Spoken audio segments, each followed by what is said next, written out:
the one of the challenges with many dentists, Naren, is they don't actually know what they're writing off.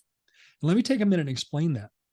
There are two ways to enter your fees into your practice management software fee schedules. And this goes for any of the practice management software. Dentrix, EagleSoft, Open Dental are the main three. They're the largest three in the country. There's others, but those are the largest. There's two ways you can enter your fees. One way is to enter your usual and customary fee. Put that fee schedule in your fee guides. And then when your team member gets an EOB, an explanation of benefits, your team member can load that into your software.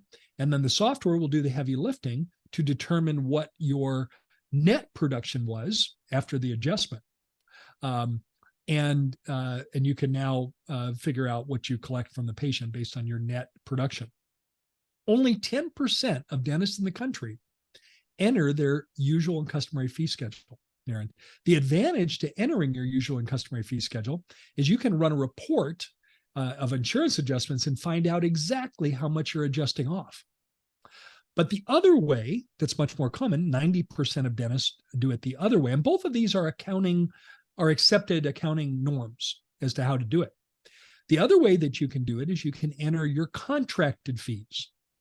All three major software programs, practice management software, Dentrix, EagleSoft, Open Dental, encourage you to enter your contracted fees. Now, why is that? Because it makes it much easier to compute your collections. And as a result of making it easier, 90% of dentists do it that way. However, the downside of doing it that way, Naren, is that you never know what you're writing off. So now dentists are complaining about radically high, oh, my overhead's going through the roof. And they'll spend, 2 hours online trying to save, $1 on a box of gloves, because their overhead is too high. And in fact, they're bleeding from an artery based on their adjustments.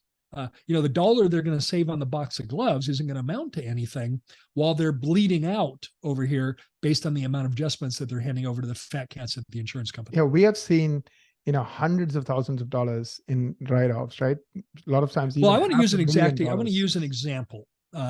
So Naren and I created an Excel spreadsheet that we use with our clients to help because 90% of dentists don't know what they're writing off. Hey, doc, do you know what you're writing off? No, I know it's pretty big, but I don't know what it is. We created an Excel spreadsheet with 3 pieces of information. It'll be accurate to plus or minus 2% to find out what you're writing off. And let me use an actual case study so that you can understand this. And you can maybe factor in, relate this to your numbers. This is a new coaching client of mine. And one of the first questions I asked was, once I knew he was a PPO practice, he's participating with about 15, 16 plans. I said, do you know how much you're writing off? And he said, no, I don't know. I enter my contracted fees. I said, would you like to know? He said, yes, I would. So here was the information. This is a practice, solo doctor, 2 hygienists. So 8 days of hygiene, 4-day-a-week practice. I won't use the name on a confidentiality, but I'll share the data with you. This was an office that in 2022, they collected right at $1 million, right at $1 million. Nice, solid $1 million practice in collections. We entered the information. The information that we needed was the amount collected, what percent of his patients were PPO patients, and in this practice, it was 80%, and what his average discount was. And his average discount was 42%. Easy arithmetic to figure that out by looking at some fee schedules. So 80% PPO, 42, a little bit lower than the 45 that we see, but it was 42%, still a big discount. And we learned the Excel spreadsheet does the heavy lifting. We learned that this practice had to produce $1,537,000 worth of dentistry in order to collect $1 million. Now, if you're listening to this sort of just out of one ear, you might think, oh my gosh, that office has a collections problem. They produced $1,537,000, they only collected $1 million? They have a collections problem. No. They don't have a collections problem. They have an adjustment problem. This office was forced by virtue of the PPO contracts to adjust, to write off $537,000 a year. $537,000 a year.